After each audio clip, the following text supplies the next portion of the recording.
হযরত শাহ ওলিউল্লাহ মুহাদ্দিস দেহলভী রহমাতুল্লাহি তাআলা আলাইহি একবার মসজিদে বসে কোরআনে পাকের তেলাওয়াত করছিলেন। এমন সময় এক জিন সাপের আকৃতি ধারণ করে তার পাশ দিয়ে যাচ্ছিল। তিনি সাপ মনে করে মেরে ফেললেন। একটু পরে দুই ব্যক্তি এসে তাকে মসজিদ থেকে জিনদের বাদশার কাছে নিয়ে গেল। এক জিন বাদী হয়ে বাদশার কাছে আরজ করলো, হুজুর, শাহ ওলিউল্লাহ আমার ছেলেকে হত্যা করেছে, অতএব শরিয়ত মোতাবেক ওনার মৃত্যুদণ্ড হওয়া চাই। বাদশাও মৃত্যুদণ্ডে দেওয়ার জন্য মনস্থ করলো, কিন্তু একজন বৃদ্ধ জিন প্রতিবাদ করলো, অর্থাৎ নেকির দাওয়াত শুরু করে দিল। বলল, শরীয়ত মতে ওলিউল্লাহ মুহাদ্দিস দেহলভী রাহমাতুল্লাহি তাআলা আলাইহির মৃত্যুদণ্ড হতে পারে না, কেননা আমি হুজুর সাল্লাল্লাহু তাআলা আলাইহি ওয়াসাল্লামকে বলতে শুনেছি, এমন ব্যক্তি যাকে হত্যা করা জায়েজ নয়, সে যদি এমন জাতির বেশভূষায় থাকে তাকে হত্যা করা জায়েজ। তাহলে ওকে কেউ হত্যা করলে সেটা মাফ।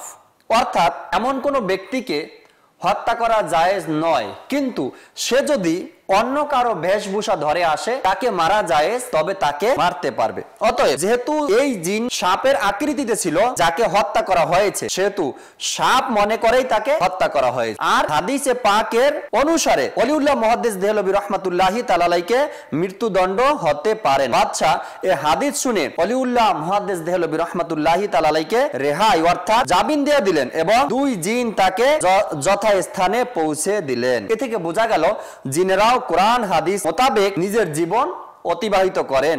তাদের মধ্যে এখনো সাহাবী জিন জীবিত রয়েছে। মাদানী চ্যানেলের দর্শক শ্রোতা, ওই যে বৃদ্ধ জিন আসলো সেই বিচারকের কাছে, সেও আসছেন নেকির দাওয়াত নিয়ে। কেননা ওলিউল্লাহ মুহাদ্দিস দেহলভী রাহমাতুল্লাহি তাআলা আলাইহির বিচার হয়ে গেল যে তার মৃত্যুদণ্ড দেওয়া হবে।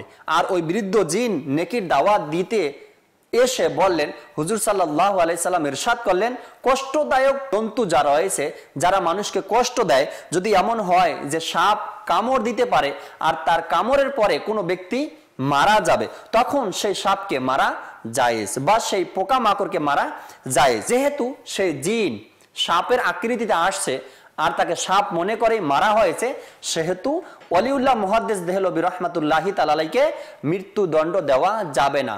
আর বাদশাও এই কোরআন হাদিসের নিয়মকে মেনে নিলেন এবং ওলিউল্লাহ মুহাদ্দিস দেহলভী রাহমাতুল্লাহি তাআলা আলাইহিকে ছেড়ে দিলেন।